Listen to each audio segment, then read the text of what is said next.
maybe we'd stand out here. It's so nice. We'd stand here to begin.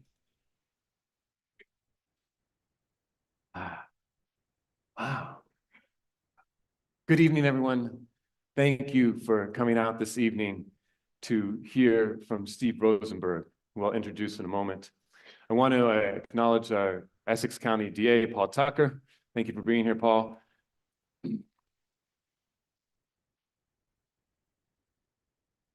I think Mrs. Tucker is here as well. Thank you for being here as well. I want to say thank you to the Swampscott Police Department for their presence here tonight.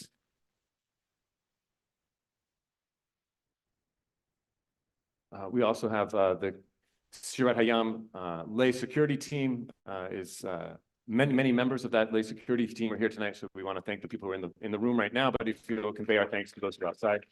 Thank you very much.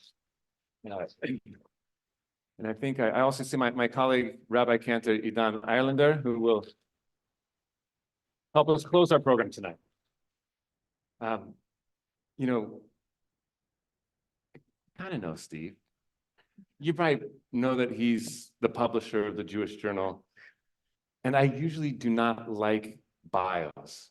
But when I read this, I kept going, wow, wow, wow. So I'm going to read the bio that you shared with me, Steve. Steve Rosenberg is the publisher and editor of the Jewish Journal, a native of Swampscott. He holds a bachelor's degree in journalism from UMass Amherst and an okay, let's hear it for the Minutemen. And an MFA in creative writing from Bennington College. His extensive media management experience, having worked in print and broadcast journalism since 1981. I was alive, don't worry, I was alive then. Steve joined the Jewish Journal in 2017, and prior to his arrival, he served as a staff writer for the Boston Globe for 15 years. Steve was a member of the staff at the Globe that was awarded a Pulitzer Prize in 2014 for its coverage of the Boston Marathon bombings. Right? So this is why we do this. In addition, he has served as editor of the Jewish Advocate, managed 2 TV stations, and worked as a documentary filmmaker. He has contributed to numerous publications, including the New York Times, Haaretz, the Jerusalem Post. His broadcast work has been seen on CBS, WGBH, CNN, Fox News, and Israeli TV. Steve has reported extensively from Israel, the West Bank, and Gaza, and has made several films on Hamas and the United Nations Relief and Works Agency, or UNRWA. Did you know that? No. Some did. The board of the journal knew that. Closer to home, he has served as an adjunct professor at Salem State University and has also written and edited several books, including Middle Class Heroes, Voices from Boston's Suburbs. This is Steve Rosenberg, our neighbor in Swampscott and publisher of the Jewish Journal.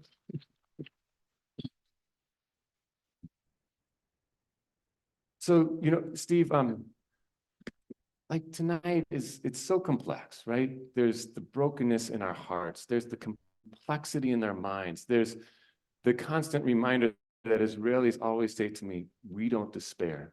So I say to myself, well, then I can't despair. But such a host of feelings and emotions that we might feel that it can be challenging to move to the headspace which we need to be in to communicate. But before we get into that, could you just give us like a brief overview? Where did you go in Israel? Who organized the trip? What was the purpose of the trip? Who did you meet? Just give us a brief framing for the talk tonight. Sure. I organized the trip. I've been to Israel, we think 40 times, or something like that. But I've lived in Israel, lived in Tel Aviv and Jerusalem in the past. I have family, my sister, Phyllis, many of you know, she's been living in Tel Aviv for the last 4 years, and her daughters live there. So I have family there, I have close friends, close family. And this is just a very important story for the American Jewish community that actually is underreported, I believe. And that's why I wanted to go. I wanted to find out what the mood was in Israel, what the impact of the war was in Israel, what the overall psychological impact was. given the trauma. So I went, I organized the whole trip myself. I set up all the interviews myself. I have very good contacts there. I spoke with the country's leading psychiatrists about the psychological impact of the attack. I spoke to the leaders of Brothers and Sisters in Arms, which is a civil organization, a volunteer organization that has 15,000 volunteers. I spoke with former Prime Minister. I met with former Prime Minister Ehud Olmert in his Tel Aviv office. I spoke with the former head of the Shin Bet, Israel's internal secret service agency, similar to what we have here, the FBI. I spoke with other security experts. I toured the South. I went, so in this video that we're going to see, it's about a 9-minute video, you'll see me touring the South, Kibbutz Be'eri, where over 100 people were killed, about a tenth of the population by Hamas. I went to the Nova Music Festival site, where 360 people were killed, which was the largest single mass murder of Jews since the Holocaust. Then I went to, you'll see, a place called Hostages Square. This is where the families of the hostages have been sleeping since October.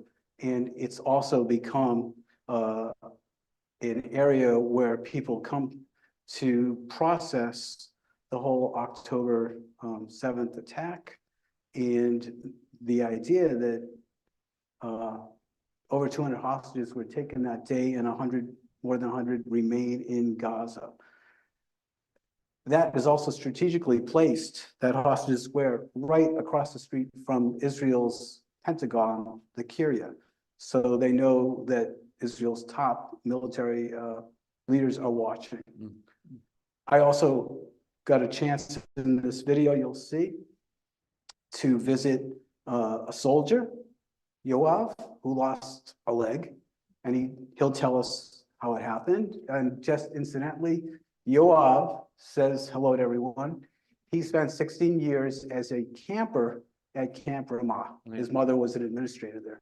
Wow. Wow. So he knows Boston well, he misses Quincy Market, and he loves Salem.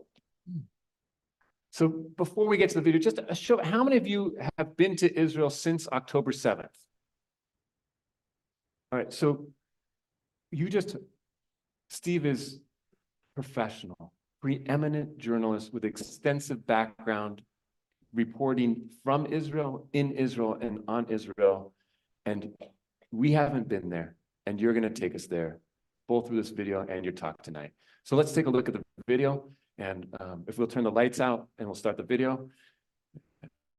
Great. Hi.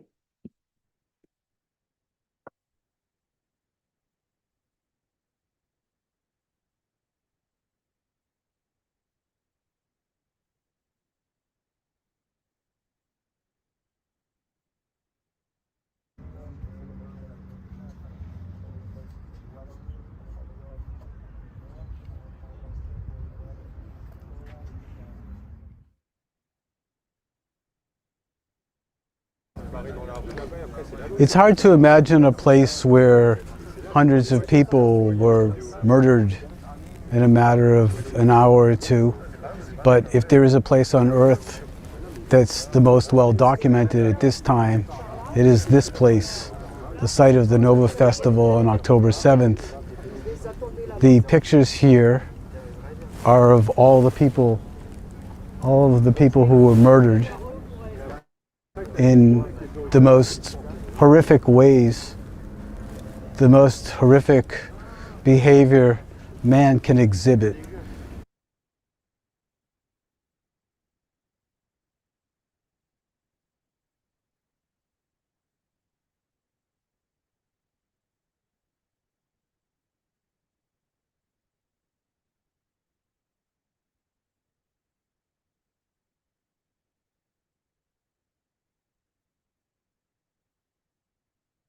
In this community, they stopped the car coming in and they took control of the car. They killed the individual in the car, and they were able actually to open the gate, and then they managed to keep the gate open and kill the people and the security people here as well.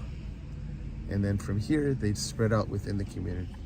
How many attacked here? There were about 70 people who attacked here. 70. 70 terrorists. And And it took about, all in all, about 18 hours before the attack was finished.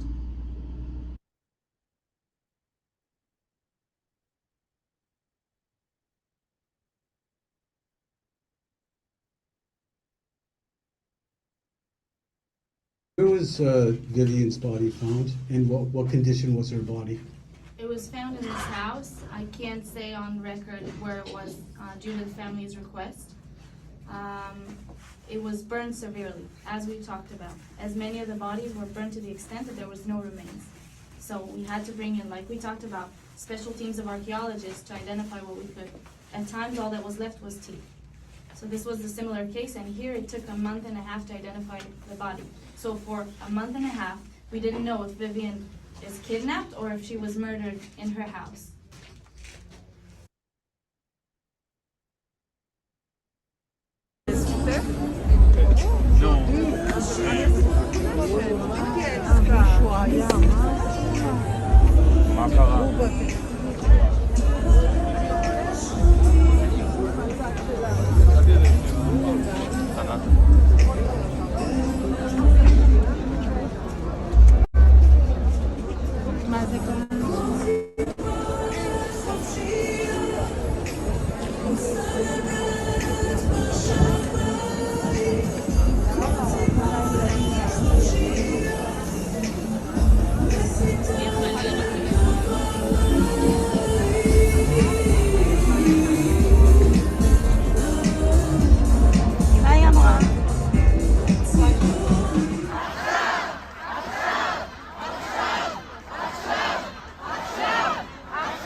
This is a tunnel that was built here at Hostages Square.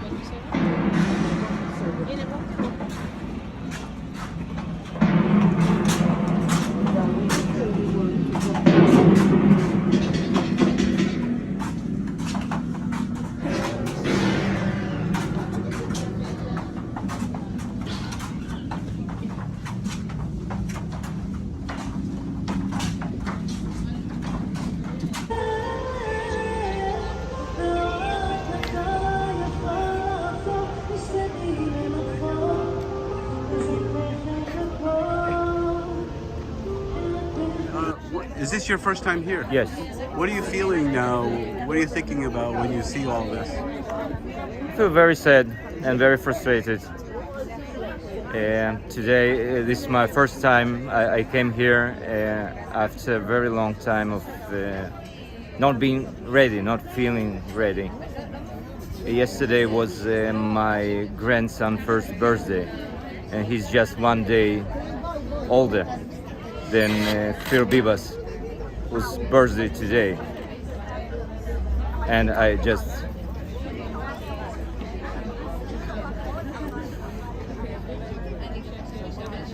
couldn't stay home. So you're a therapist. What do you believe is the psychological impact of October 7th on Israel, on Israelis? I believe it's first loss of security, of sense of security, and break of trust and authorities and like the world as it was before October 7th. And for long term, we need to wait and see I believe we just have a post-traumatic society here. Where are you from, Maya? I'm from Nir Moshe, that is 7 kilometers and 200 meters from the border. We are not considered a danger zone, but my family is from Kfar Aza and from Nir Oz. And I lost friends, I lost family. Some were murdered, some were kidnapped. Kfar Aza, there are still 5 hostages. This is Elad, he is the brother of my sister in La Karmit. They're from Nir Oz. Him and his mother were taken hostage. His father, Rami, was murdered. His mother was released with the first deal after 49 days.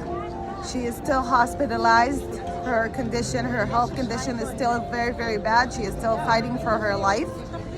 She lost 20 kilos in 49 days. Elad has been there 104 days.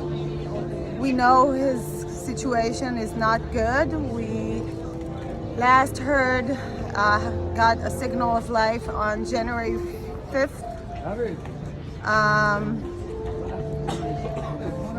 I don't know what else to say. We need to bring them home. He needs a hearing aid. He lost a lot of weight. We saw it in the video. We are very worried about him, and we need him home now.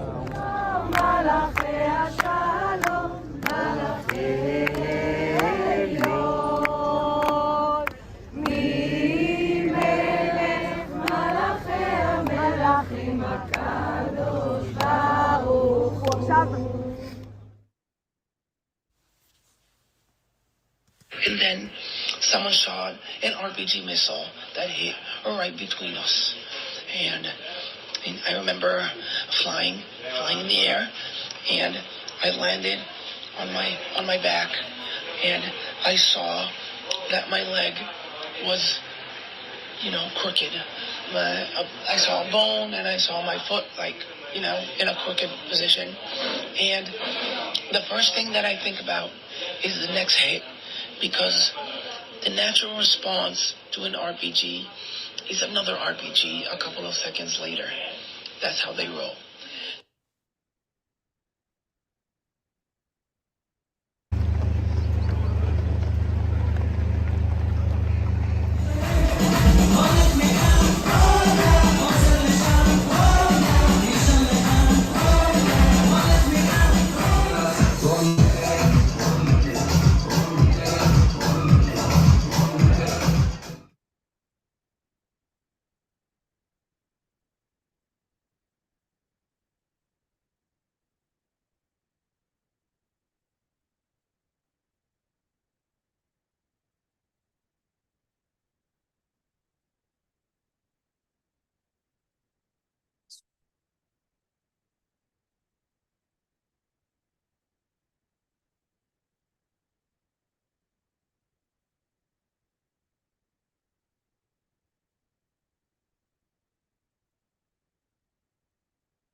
No, it can be hard to talk when you get emotional, but we're going to try. You can see from the beginning of the video that you were in the area known as the Gaza envelope, the numerous cities, towns, moshavim, kibbutzim that surround the Gaza Strip. We saw videos, as you said, from the Supernova site and from Kibbutz Be'eri. And we also know that from trips, as you pointed out in the video, that half the trip is getting to the site and the conversations. And I just wonder if there's anything beyond what you shared with us in the video that you want to, take us back to anything that you learned about October 7th, whether there's anything you want to share in that regard about the attack itself on October 7th. I could just go over what's been reported in Israeli media and American media in case you haven't read about it. The attack began early in the morning, shortly, sometime before 6:30. 3,000 rockets apparently were fired from Gaza. Right at the same time that was happening, Israel was overwhelmed by all the rockets, and their Iron Dome couldn't handle it all. At the same time, Hamas sent a couple of, at least two, drones that were able to make their way across the border. And they were equipped with bombs. They were able to blow up the video surveillance at the border. They were also able to blow up the remote controlled automatic machine guns at the border that would have prevented such an attack. So at the time, the video went out. There was no way to defend the border. And Hamas was able to quickly blow up sections of the border fence, and thousands of Hamas terrorists stormed the border. They stormed right past this border where 16,000 Gazans entered Israel every day. They worked in the local area, and they also sought medical attention. So while all that was happening, the terrorists started reaching nearby villages, kibbutzim, moshavim. They were able to get to a military base, several military bases, in fact, that they took over, and lots of horrible things happened there. But one of the military bases, they destroyed the communication system there. And at that point, the communications between Tel Aviv, the Kiryat, the main military center, and the southern command of the IDF were interrupted. And essentially, there was very little communication. They could not see anything. Their radar wasn't working. And that allowed the terrorists to roam the area for hours and hours and hours. You know, in the video that you showed us, the psychologist talked about the impact, the psychological impact, and the primary phrase that I recall was that he said the loss of a sense of security. And when you hear about as grisly as the attack was and hard to take, we also hear about the sophistication of that attack. And so, you know, tell us a little bit more about the psychological impact that you felt that you know, from your interactions with Israelis. With Israelis, and this is an underreported story because we hear so much about the war. We hear about what's happening in Gaza, but we don't hear so much about how Israelis are doing, how they're coping. 200,000 Israelis have been relocated. They're essentially homeless. They're living in hotels. 15,000 are living in Eilat. Another 10,000 are living in the Dead Sea hotels. I don't know if has anybody been there? I've been there. And then they're living in cities such as Tel Aviv. You know, this is the antithesis of where the bucolic countryside where they live, down south and also up north. Northern communities were evacuated also. So I did speak with some of the country's top psychiatrists and psychologists, and there's an estimate that as many as 600,000 people now have PTSD since October 7th. Tens of thousands of Israelis have sought mental health assistance. There's a big increase in anxiety, sleep deprivation, depression. Not all the numbers are in. It can't be qualified in numbers, but the country has changed. It's a social contract in the country, and there's Israelis here who could talk about it much better than I could, that calls for the government and the army, the IDF, to protect its citizens. And it also calls for the government and, if necessary, the army to return its citizens from danger.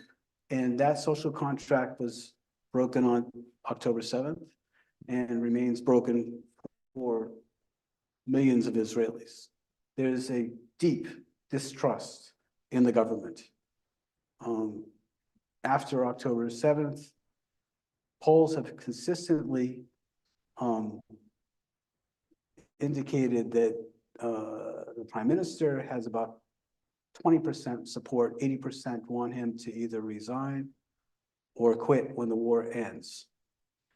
So there is a deep distrust. There's of the government. There's just a sense of security and trust just has been upended there. Right. So it sounds like, you painted not, the picture that not only has our faith in our security been shattered, that no matter where I'm walking at any place in Israel, it could be that if they were able to infiltrate, they could infiltrate here as well. And then the very institution in which I had placed my faith to protect me has let me down, both the government and I don't know the degree of critique of the IDF there, but the soldiers are fighting now. So I imagine there's a tremendous amount of support and unity. There is. So then my sense is that occupies one part of the body. And at the same time, another part of the body is able to create an art installation of an empty Shabbat table, to create I would call it an art installation of a Gaza tunnel for people to experience that. So to process, yeah, to help process their emotions. wow. So tell us more about the other side of how Israeli public and the society is responding to attacks. I guess the big takeaway for me was the remarkable unity in the country.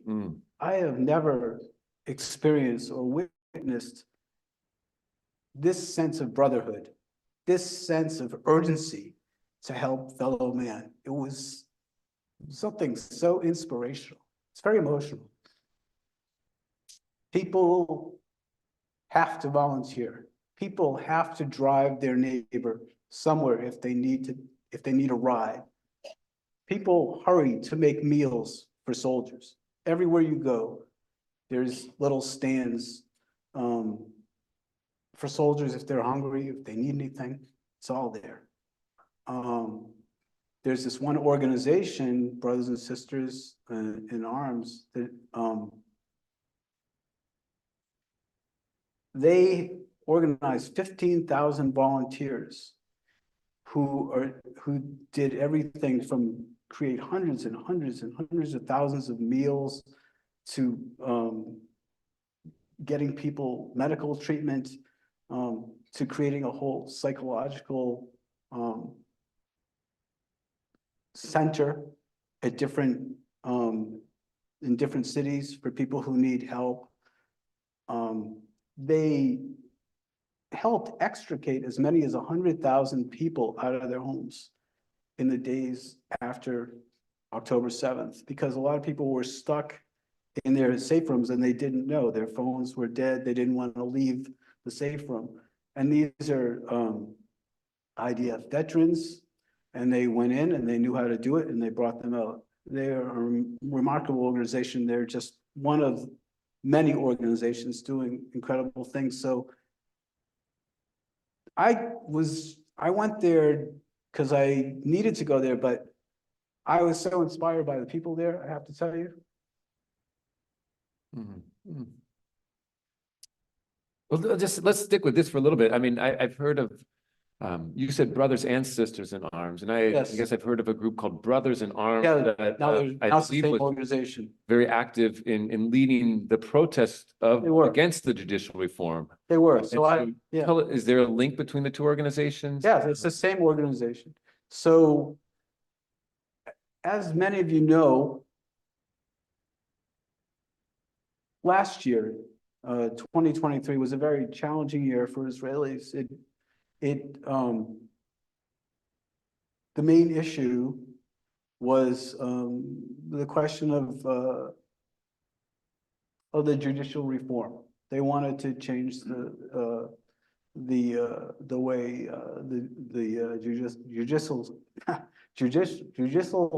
judicial system works. Long day.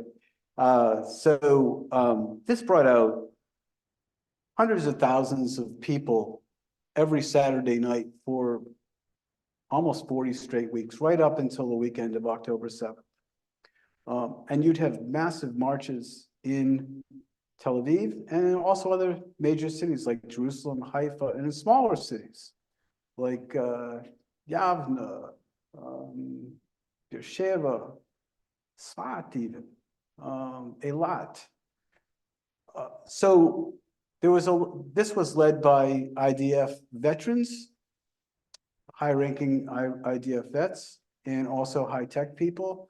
And also, it brought out a lot of who were opposed to it because they felt like the democracy in the country would erode under these kind of changes. And it brought out a lot of issues that had been at the kind of buried, social issues. And the country was just very, very divided. You had families divided. You had spouses even divided on the subject, and brothers and sisters. And, it just made for a very challenging year. And some called it like a civil war, even though, and fortunately, no one got killed. No one got killed, but there was some very ugly incidents almost every day for a long time. And then on October 7th, the group reorganized and sent out an email to tens of thousands of people who come Saturday night and said, we are now a social service agency. We now serve the country. Everyone should report who's in the IDF. And Right, because there was a lot of people talking about they weren't reporting for some training exercises during this judicial reform. everybody reported. They had more people than they had uniforms for. And they went to work to become a social service agency right away, a civilian to serve the civilian population, to do things that the government was unable to do because of such an unprecedented attack. Like I said, they were able to get all those people, 100,000 people out of their homes, which was amazing. They built a database in a matter of days, really hours, to try to identify, and they did. They identified the 200, at least 200 people who were taken hostage. They did that through computers and high tech and artificial AI. And the Mossad visited them and said, you know what? You're ahead of us. Keep doing that. Wow. And then they set up a whole headquarters outside of Tel Aviv where 15,000 people were packing meals, driving, everything that the country needed. People needed psychological help. They found it. People needed medical help. People needed clothing. A lot of people left with no shoes. They were in their pajamas. So they had nothing. So, people needed glasses, So it's amazing what they did and what they're doing. So the resilience of the people is my big takeaway. I felt so proud there.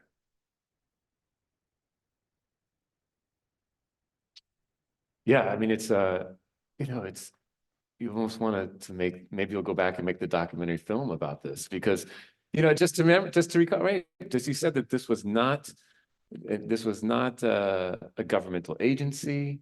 It was something that had just formed within the last year. I don't know how much internal funding it even had, but my guess is that when they were organizing against the judicial reform, that a lot of people quit their jobs.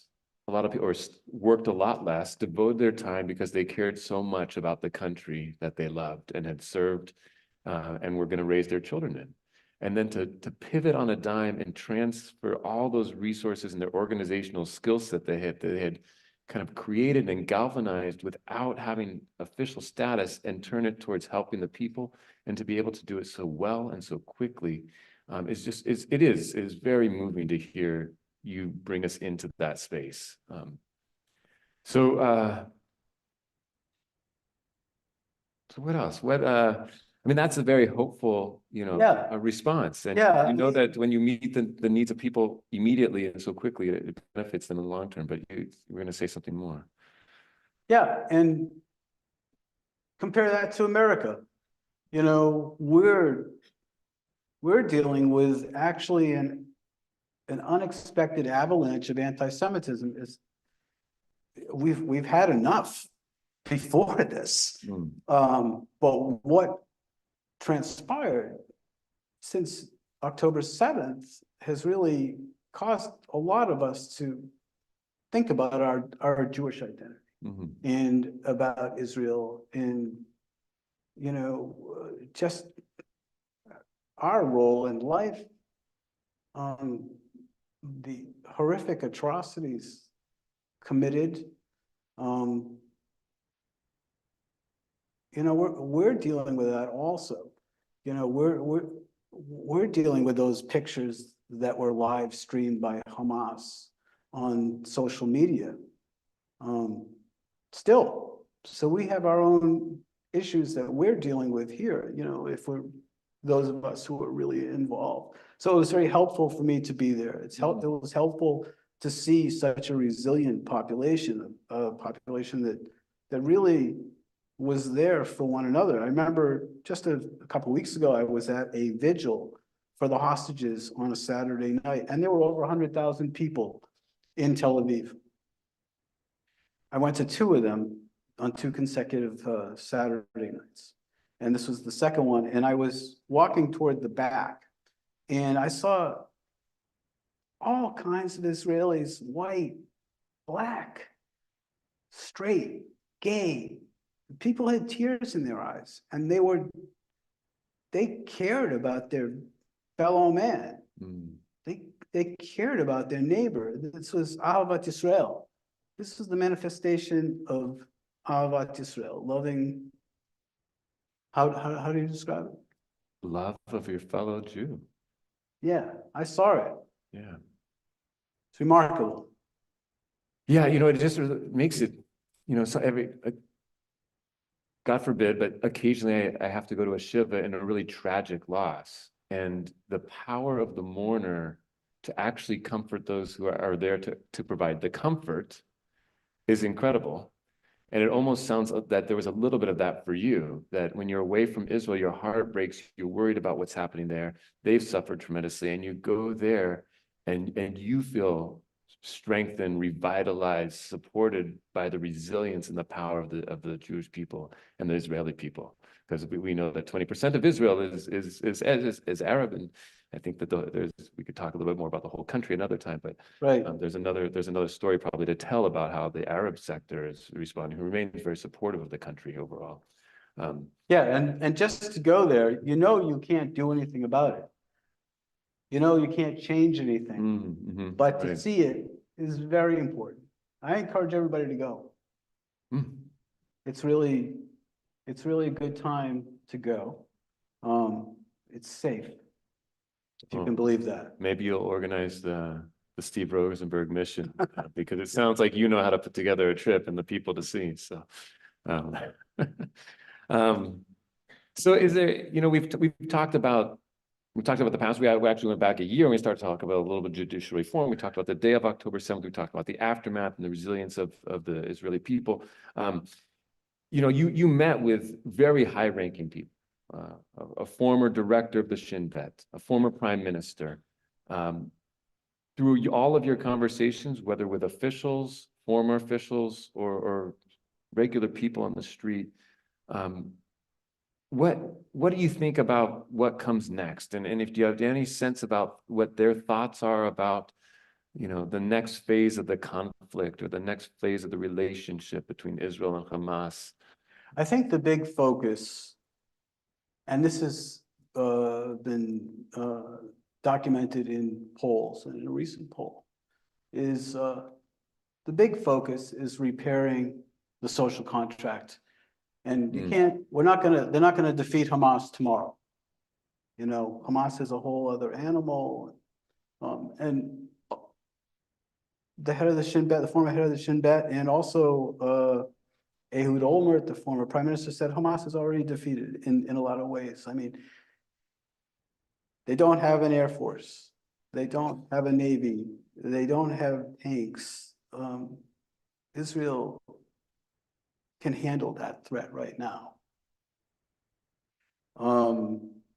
But a big part of the big focus now is to get the hostages back and to start the healing in the country. And how to do that, it'll probably be a very large prisoner trade of convicted killers, people who were did very horrible things, mass murders. So that is what Hamas has spelled out, and that's what a small majority of the Israeli population is leaning toward. But the number one thing for most Israelis is to begin the healing, bring these people back, and then deal with Hamas. And that's a whole other thing, you know. When I was there, the word came out that like as many as 500 miles of tunnels under Gaza. Right. And I believe it would take America years to destroy them. So you have to be realistic in all this. And I think Israelis are. Well, it sounds like some really competing objectives, right? On one hand, we want to restore the sense of security, and we want that restored for us. Right. That means eliminating Hamas, whatever that, however you defined it, or victory. And at the same time, we want the hostages back. And those don't seem to be fully compatible. Right. Because to get the hostages back, you need to negotiate. And that means Hamas isn't going to negotiate and say, we'll give up, we'll disappear. So those seem like some really incompatible. And it sounds, to me then that also then leads to the sense of that really requires therefore leadership. When you have to bring the country to get behind two competing values and ultimately support something, that it speaks to the need for leadership. And I don't know how much a sense of leadership or direction you were able to feel in terms of being able to forge a path forward that was going to be able to account for some of these competing goals that will make, I think, life really difficult from a political perspective. Right. Right now, to be honest, and I know there was a lot of Bibi supporters here, probably, there's not a lot of support for him in Israel anymore. There was until October 7th, but I think a lot of people are disappointed. I'm not talking out of school here. A lot of people are disappointed with the way he's managed the war, the way he's connected with people since the war, and his government. I mean, 11 out of 16 of his cabinet ministers just attended a forum that was promoting the resettlement of Gaza by Jews, by Israelis. And there's a disconnect here. There's a disconnect between, I believe, between the masses and such a minority. But such a minority is making huge decisions for the government, the cabinet ministers. So this is what Israel is dealing with, a very unusual government now cobbled together with messianic, religious, right-wing people, including two, Itamar Ben-Gvir and Bezalel Smotrich, who were not qualified to serve in the army. Really? Yeah. And were arrested. I think Gvir's rap sheet is several pages long. He's an attorney now. So there's a real disconnect between what's happening in the government and what's happening with the rest of the country, I believe. Yeah, wow. Which will then lead, but it's the future will be is always uncertain and will be interesting. And in the present, it sounds like that sense of unity behind the war effort remains very strong. And then as the war continues and extends, these questions of political support are beginning to become louder and stronger. It sounds like Yes, we're getting a feel from you. there's a call for elections, there's a call for resignation. We'll see what happens. Mhm, mhm.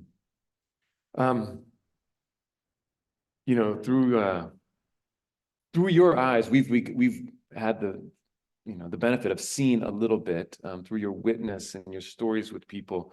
This encounter with the evil and being able to kind of walk us into a home where somebody's life was taken in such a gruesome and brutal way is incredibly devastating. There's a lot of darkness, a lot of heaviness in our hearts. You've also had a little bit of the resilience. Is there anything, what else gives you hope, or what else gives you strength? Are there individual like encounters or anecdotes or stories that you heard that you want to share with us tonight? Yeah, I spent a lot of time in Tel Aviv, and it was amazing to see this city, which again, I encourage everybody to visit. It's a remarkable city. The building is amazing, very expensive now. There's a new subway that was just put in 4 months ago. Yep. It's gleaming, brand new. And I took a subway one night just for the heck of it from downtown Tel Aviv to Jaffa. In 19 minutes, I got there. And there I was, right in the backyard of Jonah and the whale in 19 minutes. Wow. I had a friend who invited me to a party. I was like, okay, I know about Israeli parties. I'll go to an Israeli party. Instead, it was a thing called a meetup, which I didn't know about, but apparently it happens sometimes. And your wife is here. yes, so all the people, all the Israelis there was about 10 of them in a restaurant meeting up for the first time and just becoming friends. And it was Strangers? strangers, total strangers. And within 30 seconds, the person next to me, the guy next to me realized that he was working in the same building as the woman who was sitting next to me. That woman told everybody that she had 5 children: Abraham, Yitzhak, Yaakov, Sarah, and Rivka. And the woman who organized this told me, her name is Rachel Cohen. And she said, I just want to bring people together. I just thought it was a really beautiful thing. Everybody became best friends in about a minute. It's just, that's Wow. kind of a glimpse of how Israeli society can be. That was beautiful. And then I was just out walking. I stumbled into a nightclub. I saw people dancing. I was just inspired by that. It was great. It's like people are, under the worst of circumstances, people are just continuing on and trying to get everything out of life that they can. Try to find hope. Which really, important message for all of us, Yes. When we had a bat mitzvah here on October 14th, and how do you celebrate? And I think that example is exactly what the message was coming back from Israel was, you guys can celebrate, so you better not lose that opportunity, and you better do it to the fullest of your extent, because you can, and appreciate that you can. And it sounds like even Israelis who, if you look at that nightclub just from the video, everybody must have had a child, a daughter, or a cousin, or a neighbor who was in Gaza at that very moment, and yet they're like, because we're not serving in Gaza, we need to go out and celebrate because they can't, type of thing. Exactly. Which is really inspiring. So before we open it up for questions, is there anything else that we haven't cover that, any other stories or anecdotes, like I said, that you want to, you know, I think share with that? We feel like we really covered. walked with you, Yeah. you know, in these little moments. It's a really beautiful story then for us to end the formal part on, of you being invited to go out to dinner and to be able to illustrate the value of Achavat Yisrael, the love of the Jewish people and the unity of the Jewish people, both through the work of, say, Brothers in Arms and how they, as Brothers and Sisters in Arms, and responding to the trauma and the conflict. And then on a micro level, that 10 strangers can be invited to go meet up, and even a friend from America can show up and join the crowd of strangers. Absolutely. And fit in. So I think we're going to open up for questions. I think we're going to take it on both sides. Steve, my recommendation would be to take 2 questions at a time so that you can kind of feel both. If you prefer to take one at a time, you'll do that. You can respond immediately. But here's what I'm going to ask is, we're only going to have questions, no statements, no comments, no personal opinions. Find a way to frame your personal opinion as a question, because we are here to hear Steve Rosenberg talk about having his feet on the ground in Israel for 2 weeks. You're not here to hear me talk or any of our people. So if you have a question, we've got Diane Knopf over here, we've got Mara over here, and we'll go ahead and take the question. I want to say one thing though. Oh. I'm wearing this chain, and the first day I was in Israel, I met with Brothers and Sisters in Arms, and the fellow who leads the organization, Ronen Kohler, took this off of his neck and gave it to me. It says, "Bring them home now." Really? Bring them home now, and from the head of Yeah. Brothers and Sisters in And Arms. across Israel, hundreds of thousands of Israelis are wearing this in solidarity and unity for the hostages in Gaza. Wow. All right, Margaret Summer. Hi, good evening. I'm thinking about the phrase, never again. I have a voice problem, never again. And I was horrified at the image of Jews hiding in their safe rooms, hiding from the terrorists. I always thought every IDF veteran, everybody in the country would have a gun in their home. I would have pictured, if it was before October 7th, if you told me that was going to happen, I would have said, are you kidding? They will come out shooting and kill the terrorists. I was horrified that people were cowering in their homes. So my question is, since October 7th, are people armed in their homes? Do they have guns in their homes? Do they have, I don't want to see a Second Amendment in Israel. Here, yes. In Israel, no. So are people better prepared now? If there's a music festival, is it surrounded by security? If they're in their homes and people are coming into their village, not their village, but their kibbutz or the city, are they ready to go out and fight? What does never again mean? It's a good question. There's a very strict gun law in Israel. So unlike here, it's very hard to get a gun. Most Israelis know how to use a gun because all Israelis are asked to serve in the army. Most do. But once they leave, it's not a gun culture outside of the army. More and more people are applying for gun permits now. But guns could not have saved anyone that day, really.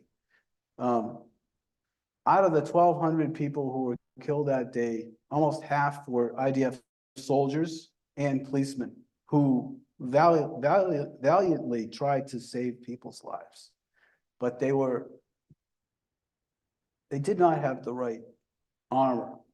The Hamas people came with rocket RPGs, which are rocket propelled grenades. They're missiles shot on shoulder fired missiles, which are set up to destroy homes and damage tanks.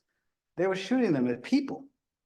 So you can't defend yourself against an RPG, and they were so yeah, in some there is a bit of an increase, especially in the West Bank. Itamar Ben-Gvir, who is charge of his own militia, apparently. I mean, he's really, Idan could tell us better, but he was able to get 10,000 guns distributed. I think it was a mistake, if you ask me, but because a lot of these guns end up in terrorist hands, or in the black market, or in the mafia. And there's a price for everything. I mean, my reaction to Margaret's question, you correct me if I'm wrong, is even though Kibbutz Be'eri was at 2.5 miles from the Gaza border, the faith that people had in the kibbutz security, and primarily, and more than that, really in the IDF to keep them safe, was so strong, they didn't need to train to protect themselves in their home, or perhaps have weapons necessarily. And that helps me understand just what it means to have that sense of security shattered. Exactly. They had basic security, but that was overwhelmed right away, and the security staff couldn't even get to their guns. Right. Wow. Mara, did you have another song? Despite the long and difficult negotiations and relationship between Israel and Palestine, and the recent facts of the battle, it seems perfectly clear that Israel is losing the PR battle around the world. When you spoke to normal Israelis or government officials, do they realize that? And do they have any thoughts about it? It's a good question. It's a frustrating question. Question I've been asking Israeli officials for at least 30 years. And I even put to the former ambassador, Israeli ambassador to England a couple of years ago.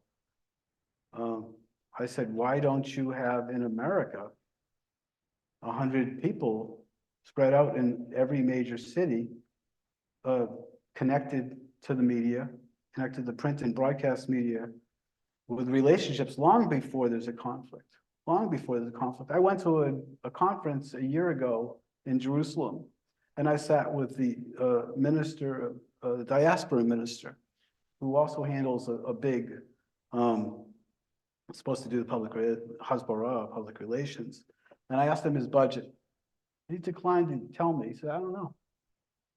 I said, how is it that you're a minister, you don't know your budget, or you don't want to tell me? So I don't know how it is. I know this is on the record. Are there any reporters still here?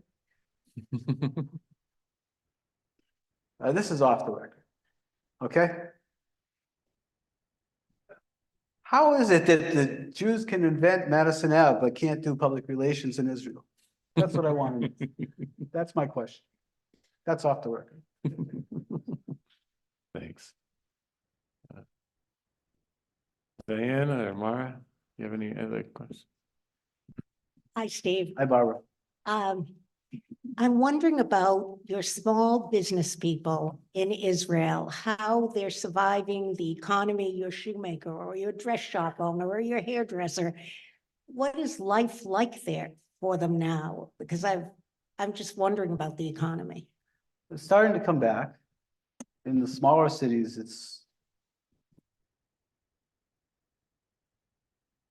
it's much worse, I think. A lot of people stayed in their homes for weeks and months. But from what I can tell, it's starting to come back. It's taken a major hit, though. Everything's taking a major hit. People are not going out at night. They're starting to go out at night. But the war is still on. It's a very delicate balance you have, and it's very surreal. You have a war going on an hour, 70 minutes away from your home. And any minute you can hear sirens. And there's a threat up north also with Hezbollah, 150,000 missiles pointed at Israel, 30 or 40,000 Hezbollah soldiers, and then you have the West Bank. which could explode at any minute. You have Houthis shooting rockets from Yemen, hundreds of miles away toward Eilat, and you have Iranian proxies in Iraq and Syria shooting toward Israel. All at the same time, people are debating, well, should I go out tonight? Should I go have a cup of coffee? Should I meet my friend for a drink? People are starting to reach that point now, I believe, in Israel, are going out, especially during the day. At night, it's very quiet. So there is an impact. Yeah, of course.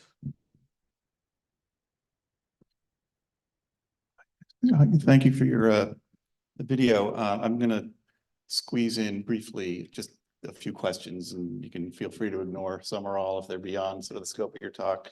But one is, one question I just kind of have to ask myself, what is taking so long? And I understand, to defeat Hamas, and I appreciate the complexity with the tunnels and that they're holding hostages, but presumably they're outmanned, they're outgunned. We can cut off food, we can cut off, communication.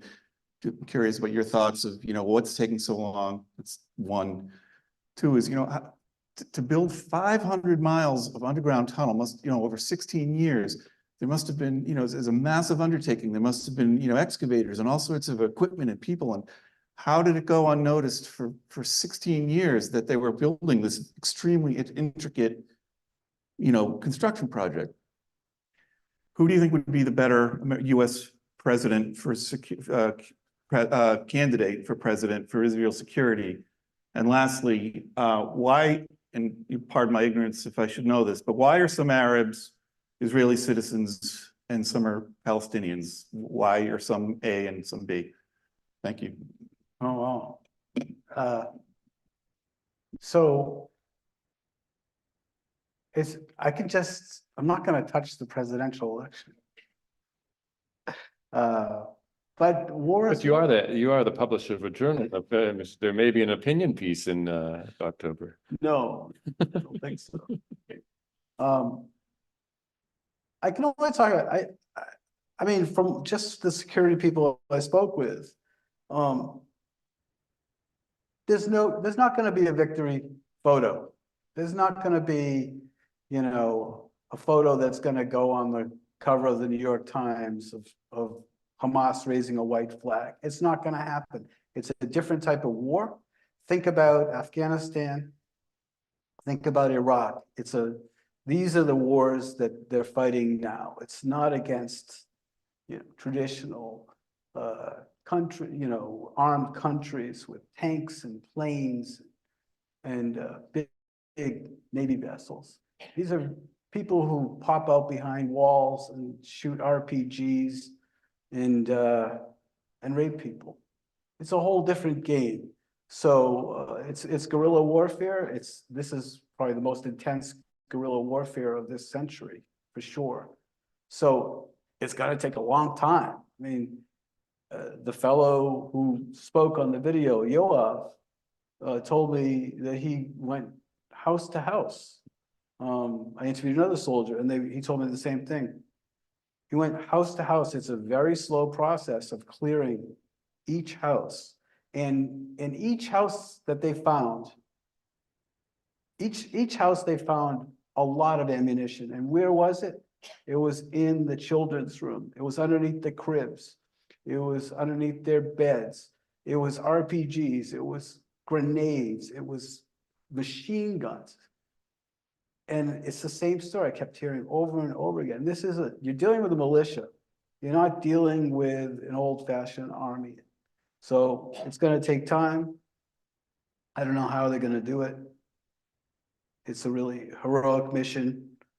And there's a lot of security people who are saying we've done enough. Hamas is basically destroyed, that they're not going to threaten us that much right now. They need to be watched, but they're not going to do that again right now. Steve, Yes. you encouraged people to go visit Israel at this time. Yes. Are there opportunities for people who are not Hebrew speaking to go for more than a week or two to actually help out? Yeah, it's a good question. And how do we find them? I know there are a number of trips, and I know that the Jewish National Fund is accepting volunteers. I saw many throughout my time there. So I recommend the Jewish National Fund. And if you talk to your fellow security volunteer, Irina Karasik, she has begun investigating how to go over to Israel and volunteer. And what she told me is that the program that she's been volunteered with in the past is so overwhelmed with volunteers that they asked her to delay until the fall. But I would speak to Irina for the details of the organization she works with. I don't know the percentage. I think it's something like 13% of Israel's population is Arab. And I just wondered how they are responding to what happened and how they are being treated by the Israelis. I understand that there are a number of doctors. There was a program about female doctors and many Arab female doctors in Israel. As I said, I don't know the exact percentage of the population. I think they're closer to 20%. Is that right, John? Yeah. And I think Israeli Arabs are well represented in professional fields. I think close to half of the doctors in Israel are Arab. And a majority of the pharmacists are Arab, especially in Jerusalem. Almost all the taxi drivers are Arab there. So I think that all the polls suggest they're feeling the same emotions as Israelis, and that they're feeling connected to Israel also as a country. And are the Israelis responding positively? Well, they're their neighbors. They're not new. They're not new there. So it's been going, they have had relationships forever there. So just because there's a war there, I don't think that they changed their relationship or their attitude towards their neighbors. Yeah. I think we'll take maybe one more question. So between Diane and Mara, anyone else? Oh.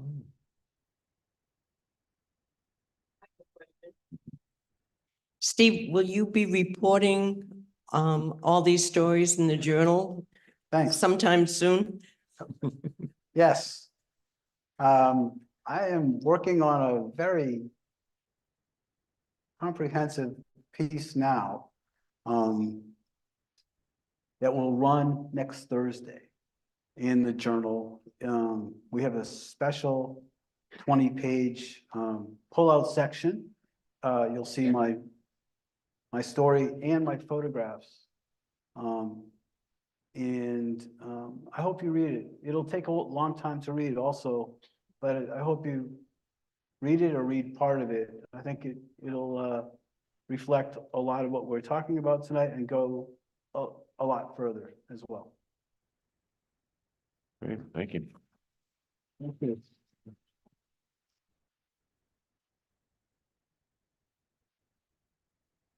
So stick around. Wait, we're going to wrap this up. I mean, we've just ended the Q&A, but we still want to. We're going to sing Hatikva to finish this. Yeah. But before we get there, my question is there anything that you took back that you would say, for those of us here on the North Shore, anything that we can be doing, should be doing, any messages that you want to convey back to? Just hope. I think when I was horribly impacted by this, just like many of you in this room, it's hard to see this happen. It's hard to see such atrocities occur. And like I said in the video, it's hard to see man do this to fellow man. It's just, and the people just filled with hope. Mm-hmm. And we're actually going to hear that song also. Yeah, and that's a good note for us to end on. Yeah. Great. So we're going to invite Rabbi Cantor Idan Islander from North Andover to lead us in both a song about the Hasidus and Hatikva. When it comes to Hatikva, I'll ask that you rise. And at the conclusion of Hatikva, do we have a drone? Just a ladder. We're going to try to get a picture of what it looks like when we're all standing together in this moment. So just as you've asked us to stand in hope, we'll actually capture that on film. So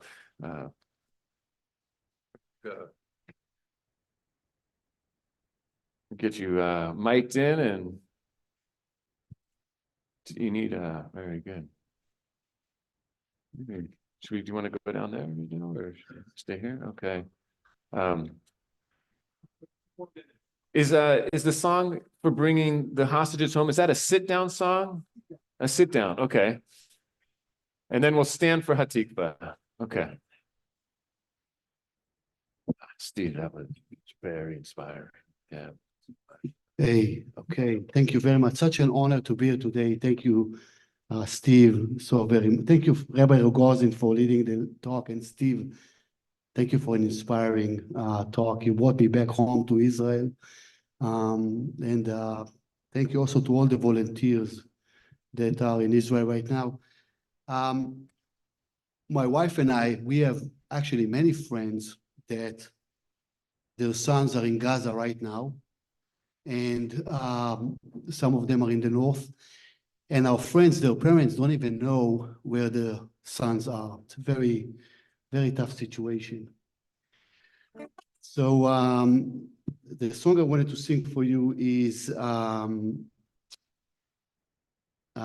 Bring Him Home. You know the song, right? From Les Miserables. I hope I pronounce it correct. My French is not that great. But the song is really became an anthem this day for the return of the, I believe now it's 136 Israeli and American children, women, elders, and soldiers who are currently held hostage in Gaza. So we pray for their swift and safe return, bring them home. So there's also a verse in Hebrew, which I will.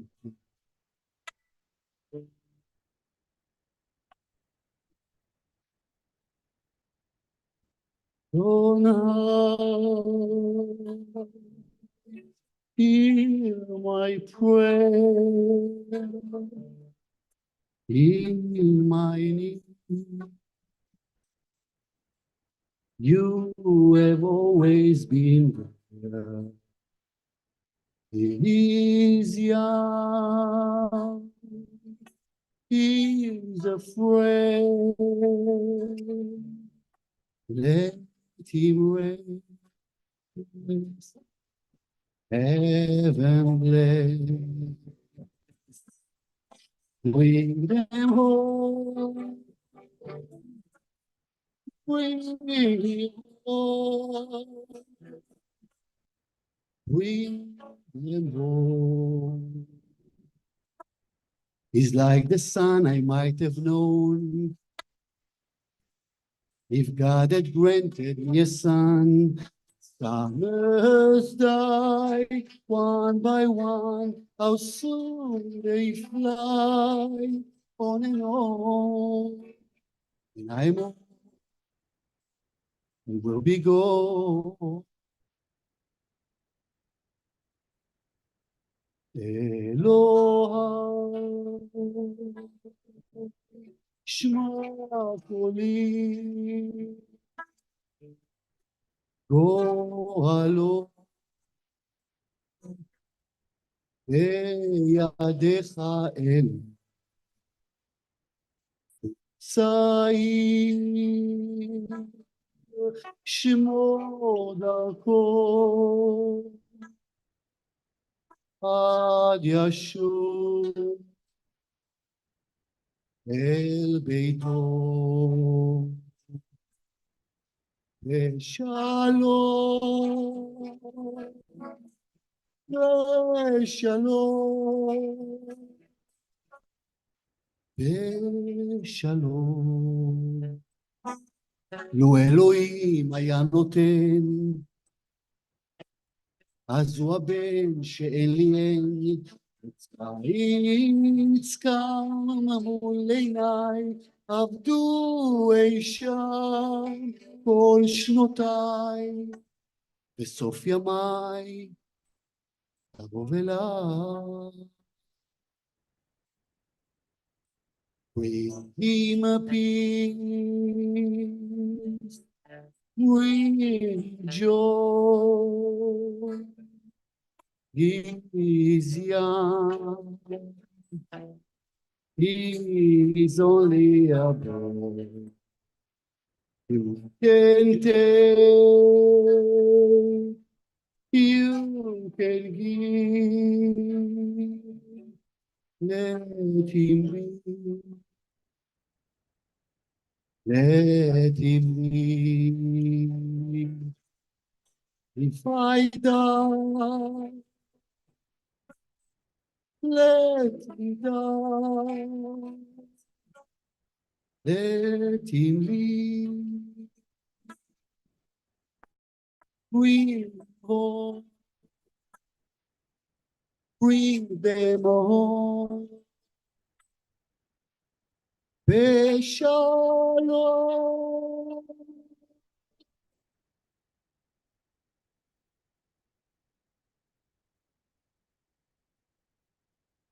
Thank you. And as Rabbi Rogozin suggested, please rise to able for Hatikva, the whole Israel national anthem.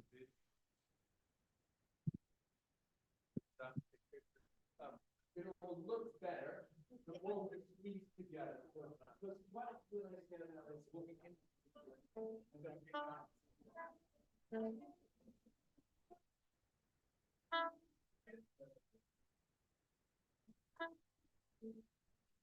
And we remind ourselves that as we direct our eyes towards the flag, that this is Hatikva, this is the hope that Israel represents, a country of hope.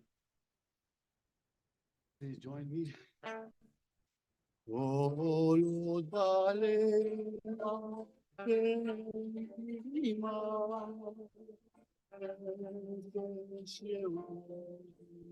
oh mia, volevo fare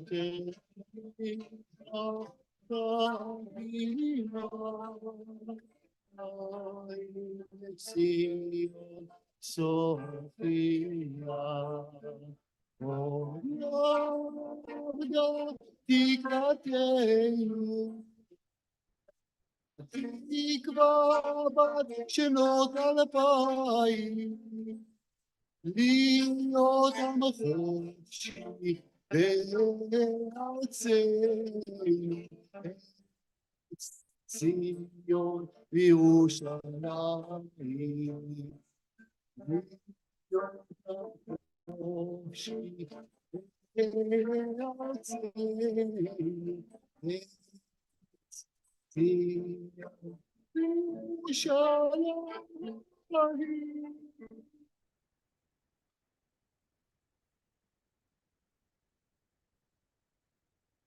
Thank you, Rabbi Cantor Islander.